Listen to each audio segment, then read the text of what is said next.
Assalamualaikum warahmatullahi wabarakatuh. Apa kabar sobat sekalian? Jumpa lagi di channel Romo ini. Kali ini kita akan membahas berita hangat dan masih hangat diperbincangkan, yaitu dari Musni Umar ya. Diungkap ada ormas yang diduga dibiayai buat tolak Anies di setiap datang ke daerah ya. Jadi kalau kita melihat fenomena Anies pada saat melakukan safari politik ya, sering dilakukan atau sering muncul penolakan-penolakan ya.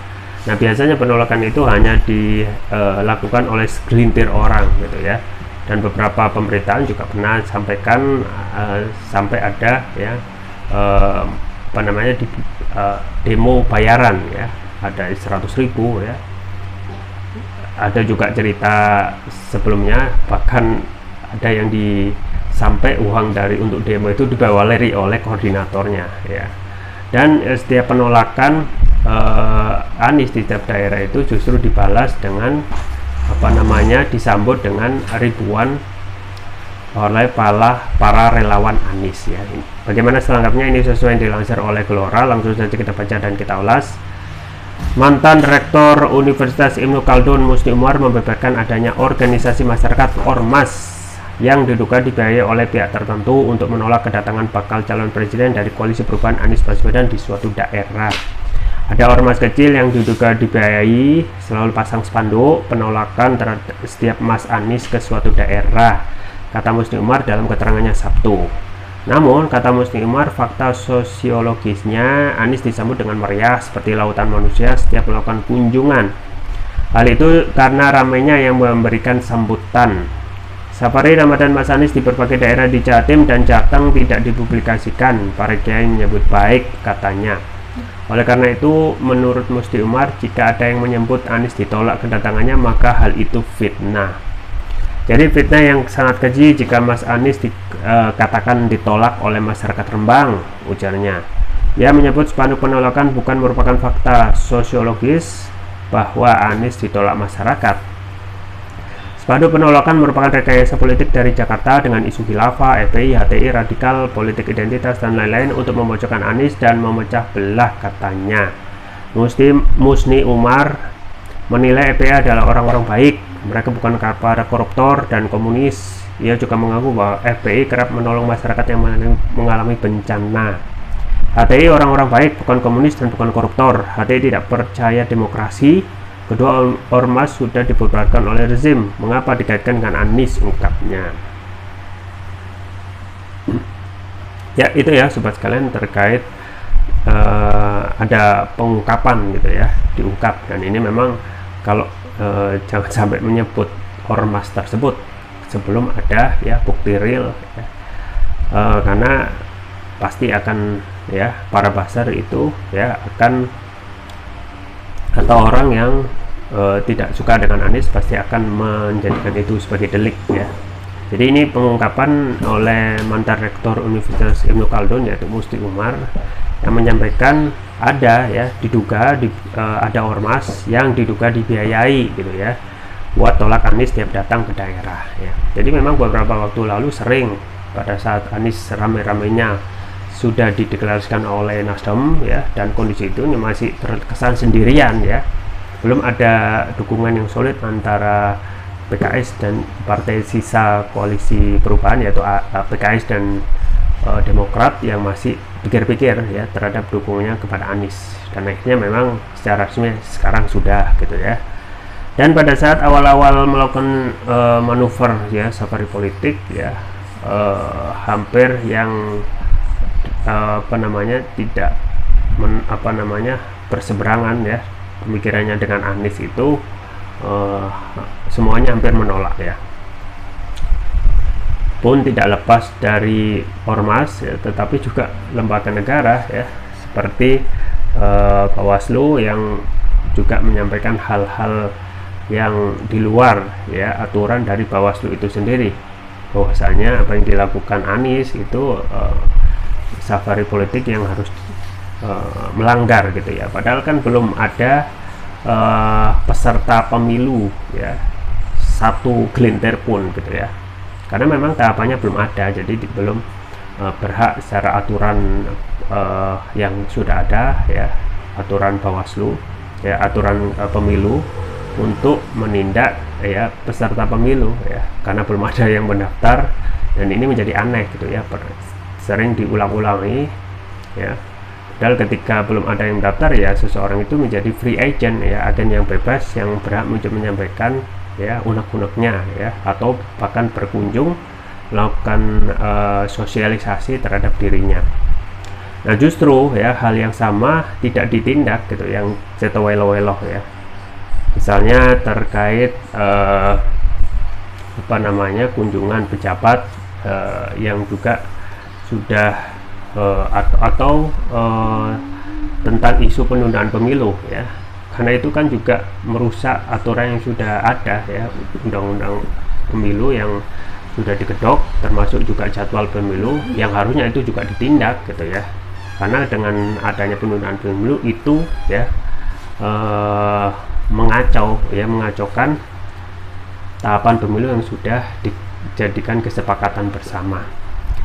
Nah termasuk juga ormas-ormas yang kita lihat ya pada pemberitaan ya awal-awal itu, banyak sekali ormas-ormas, termasuk juga spanduk bermunculan pada saat Anies itu memulai ya safari politiknya di berbagai daerah ya.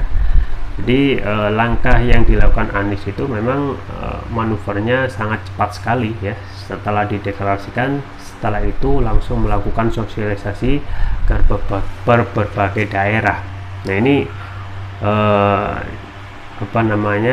manuver yang sangat brilian gitu ya, untuk segera melakukan pengenalan atau sosialisasi. Nah ini juga mematahkan anggapan orang ya, bahwasanya ketika selesai masa jabatan sebagai Gubernur DKI Jakarta itu Anies menjadi pengangguran politik.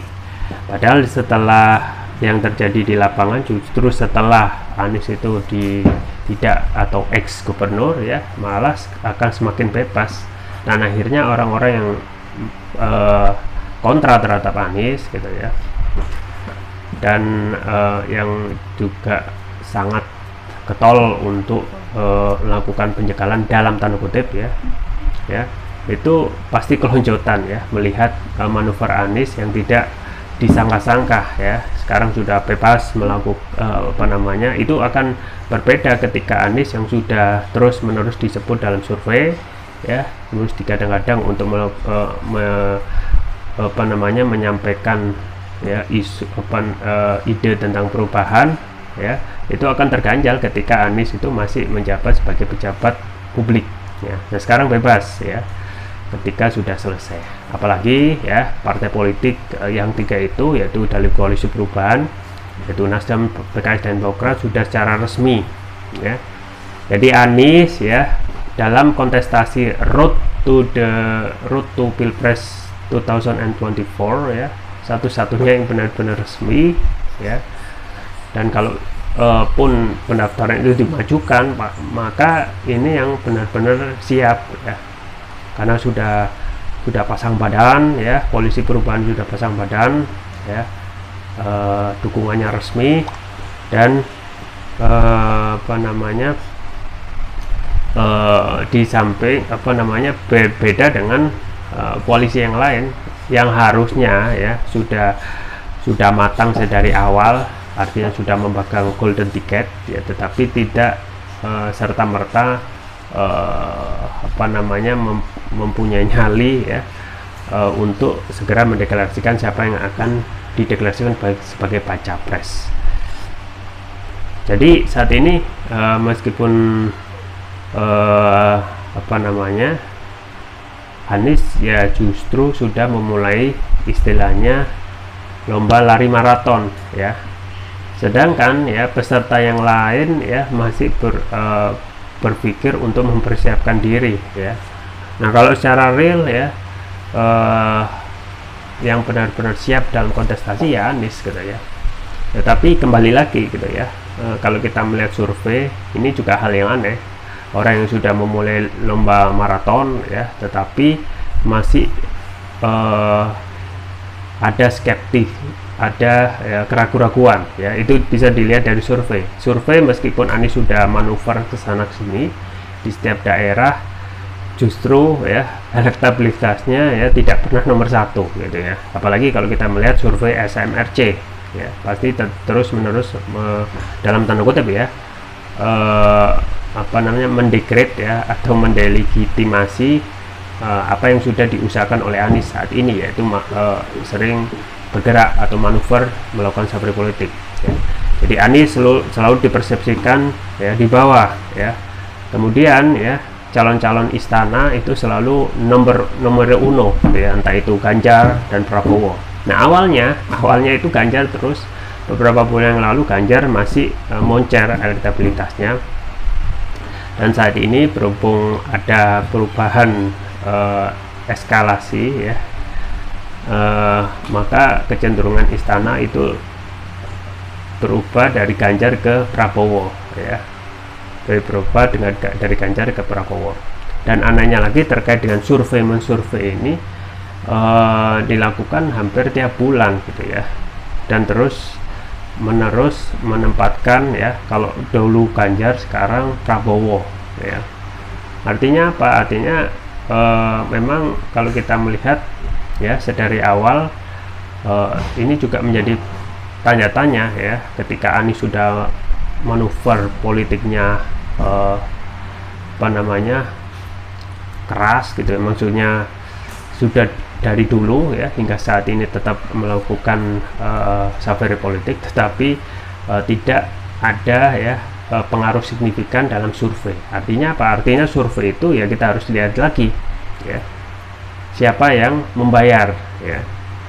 Karena kalau surveinya tiap bulan bisa jadi akan menjadi campaign manager ya, dan memenangkan ya siapa yang membayar.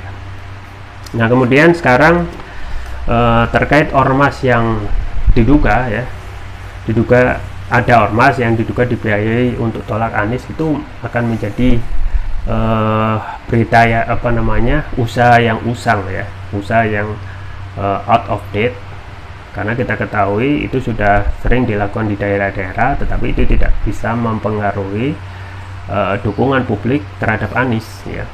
Ada misalnya spanduk yang dipasang untuk mendiskreditkan Anies ya, dengan berbagai macam stigma negatif ya, sebagai bapak politik identitas gitu ya. Di stigma juga lekat dengan organisasi yang dibubarkan gitu ya, sokol FPI atau HTI gitu ya. Jadi apapun yang cocok untuk menurunkan elektabilitas atau membuat nama Anies itu buruk, itu akan dijadikan terus diusahakan ya. Itu juga yang terus menerus spanduk yang muncul ya di setiap daerah yang akan dijadikan tempat Anies untuk bersafari ya. Nah beberapa waktu belakangan ya, Anies sudah juga tidak berhenti untuk melakukan sosialisasi ya. Di Jawa Timur dan Jawa Tengah, Anies tidak diam gitu ya, pada saat Ramadan melakukan tetap safari dengan operasi senyap ya, operasi senyap, dengan tidak perlu ada pemberitaan yang itu akan berpengaruh terhadap pergerakan pasar yang tentu saja itu akan bisa terendus ya. Nah kembali lagi bahwasanya usaha para orang yang tidak suka dengan Anies ya, ataupun yang kontra ya, akan terus mengusahakan, dan ini harusnya yang harus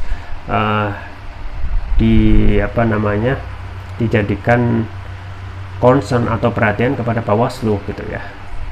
Jadi Bawaslu sekarang juga dibilang apakah masih independen ya, dan juga apakah masih ya mempunyai kepercayaan publik yang tinggi ya, karena saat ini yang terus menerus ditarget adalah Anies gitu ya.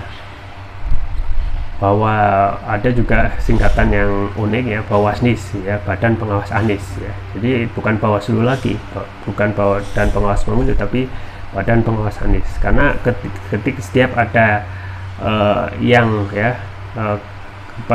berhubungan Anies langsung di ban ya. Tetapi ketika berhubungan dengan kekuasaan itu tidak ada efeknya sama sekali, gitu ya. Ya, misalnya ketika bagi-bagi amplop yang dilakukan oleh Said Abdullah, gitu, anggota DPR, ya, harusnya ya harus ada benar-benar tindakan tegas, gitu ya. Ada keterkaitan money politik, tapi justru dihukumi hanya sebagai zakat, itu aktivitas untuk bagi-bagi zakat. Nah, kalau bagi-bagi zakat ya tidak perlu, gitu ya, untuk menyampaikan amplop dengan bergambar partai, ya, dan juga orang di situ, ya, karena partai PDI sudah terdaftar sebagai peserta pemilu, ya. Harusnya ada yang namanya ya peringatan, ya, surat peringatan. Nah, kalau tidak ada tindakan tegas ya ke depannya, ya, aturan-aturan terkait pemilu itu akan sangat mudah sekali dilanggar, ya, dan Indonesia kembali lagi dengan akan menjadi terus-menerus sasaran empuk untuk terus melakukan pelanggaran-pelanggaran. Ya, kita tunggu saja ke depan tentang konstelasi politik terkait juga manuver Anies, ya, dan usaha para ormas yang diduga dibiayai untuk melakukan penolakan di setiap daerah. Itu saja bisa saya sampaikan, semoga bermanfaat. Jangan lupa like, share, dan subscribe. Sampai jumpa lagi. Wassalamualaikum warahmatullahi wabarakatuh.